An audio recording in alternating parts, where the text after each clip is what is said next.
Bollywood star heroine Nayanthara star hero Dhanush మధ్య వివాదం మరింత ముదురుతుంది. అయితే తాజాగా నయనతార సోషల్ మీడియాలో పోస్ట్ చేసింది.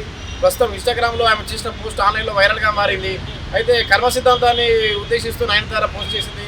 అబద్ధాలతో పక్కవారి జీవితాన్ని నాశనం చేస్తే ఏదో రోజు వడ్డీతో సహా కర్మ సిద్ధాంతం ప్రకారం తిరిగి వస్తుంది వడ్డీతో సహా అని చెప్పి నయనతార పోస్ట్ చేసింది. అయితే సోషల్ మీడియాలో ఈ కామెంట్స్ వైరల్గా మారాయి. ధనుష్ను ఉద్దేశించే నయనతార ఈ కామెంట్స్ చేసిందంటూ నెటిజన్లు పోస్టులు పెడుతున్నారు. అయితే నయనతారపై నెట్ఫ్లిక్స్ రూపొందించిన డాక్యుమెంటరీలో ధనుష్ 2015లో నిర్మించిన నాను రౌడీదార్ సినిమాలోని కొన్ని సీన్లను వాడుకున్నారంటూ ధనుష్ నయనతారపై పరువు దావా వేసిన సంగతి తెలిసింది. అయితే పరువు దావాపై నయనతార స్పందించింది.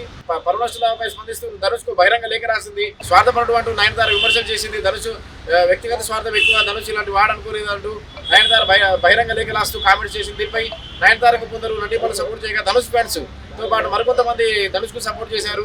నయనతారను ఉద్దేశిస్తూ ధనుష్ ఫ్యాన్స్ కూడా కామెంట్ చేశారు. క్యారెక్టర్లెస్ లేడీ నయనతార అంటూ వివాదం జరుగుతుండగానే మధ్యలో నయనతార సోషల్ మీడియాలో పోస్టులు పెడుతూ వస్తుంది.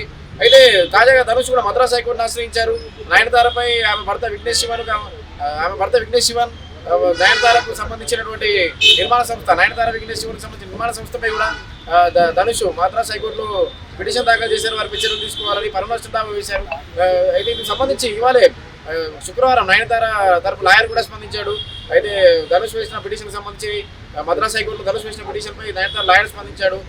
ఏదైతే నెట్ఫ్లిక్స్లో వాడుకున్న నెట్ఫ్లిక్స్ డాక్యుమెంట్లో వాటిన సీన్లు ఏవైతే ఉన్నాయంటే చిన్న క్లిప్ ఏదైతే ఉందో అది నాడంతో రౌడీదార్ సినిమాలోని క్లిప్ కాదని, అది బీటీఎస్ క్లిప్ అంటే బిహైండ్ ద షూటింగ్ సంబంధించిన బిహైండ్ ద సీన్స్ కి సంబంధించిన క్లిప్ అని, ఇది ఎటువంటి ఉల్లంఘన కిందికి రాదని చెప్పి నయనతార తరపు లాయర్ కాశాపటి నయనతార తరపు లాయర్ కూడా క్లారిటీ ఇచ్చారు. అయితే తాజాగా నయనతార ఇప్పుడే ఒక పోస్ట్ చేసింది. మళ్ళీ కర్మ సిద్ధాంతం ప్రకారం వడ్డీతో సహా కర్మ సిద్ధాంతం చెల్లిస్తుందని చెప్పి పోస్ట్ చేసింది ఇన్స్టాగ్రామ్లో. ఈ పోస్ట్ వైరల్గా మారింది.